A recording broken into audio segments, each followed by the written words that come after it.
The Gambia Red Cross Society continues its tour of communities in Upper and Central River regions that were hard hit by windstorms in June, which left at least 3 people dead and dozens of homes destroyed. Most of these communities have been receiving support from the Red Cross. In several of the places visited by the team of Red Cross officials, victims have been narrating stories of pain, loss, and fear as they struggle to recover from the disaster.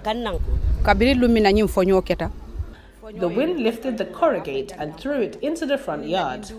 Me and all my kids came out and held on to me. So we came out of the house and stood under the mango tree.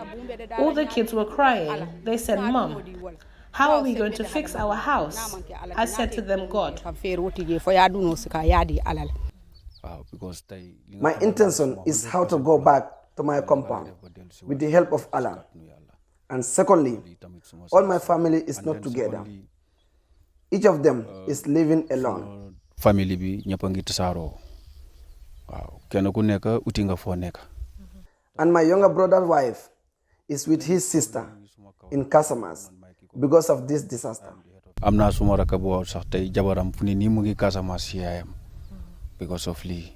According to the Gambia Red Cross Society, more than 1,200 people were directly affected by the strong winds that blew away homes and uprooted trees on its way. Red Cross officials say the regional team's swift response to the disaster made a difference for many families.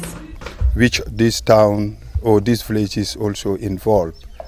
Then from there, the next day, the Vice President came, we went around to see the magnitude of the disaster, where he brought some relief materials, which are rice, oil, and some little condiments, which we have given to other affected families, which are very serious.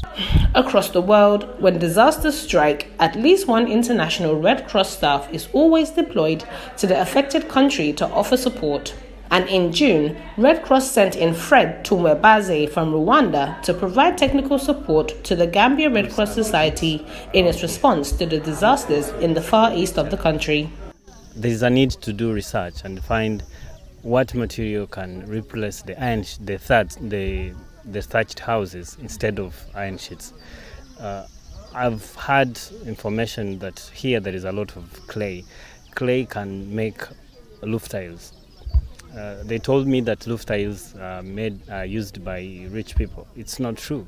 In my country, locally, they make roof tiles, and most of the houses are roofed by roof tiles. As part of the assessment tour, Red Cross officials also met with the Deputy Governor of Upper River Region, Samba Ba. Mr. Ba lauded the swift response to the disaster in June by the Red Cross and the National Disaster Management Agency. Our worry was at that time, if it should rain, what is going to happen to the victims, which was at least a concern for every individual at that time. But thank God, I think it started paying dividends, because like Red Cross came up with the shelter mechanism, and then NDMA also came with another thing, that is the shelter mechanism, which is already in place As the team makes assessment of the damage and needs of victims, officials have already begun identifying immediate support areas. Inside Musa, the Gambia Red Cross Society says it will construct a model home for Indembalo, whose house got struck by lightning, leading to the death of her grandchild. I don't have a place to sleep. All my beds are born. Our food is born. My grandma are born. Even these days I sleep on the floor, me and my kids. It's worrying for us, and the food is the same thing. Even today my son said he will buy a bag of rice so we can have something to eat. This is way back on the 18th of June, 2019, the windstorm that happens. At this particular place, it was a different scenario. It's not actually the wind that have blown off the roof, but actually it was a lightning that struck the house and then burned down the house, and the whole building fell down. And a young girl at the age of 5 to 6 years, passed away in that. So when we were doing our assessment, we came across and we look at also the settlement we then see that it is good to see how best we can support them.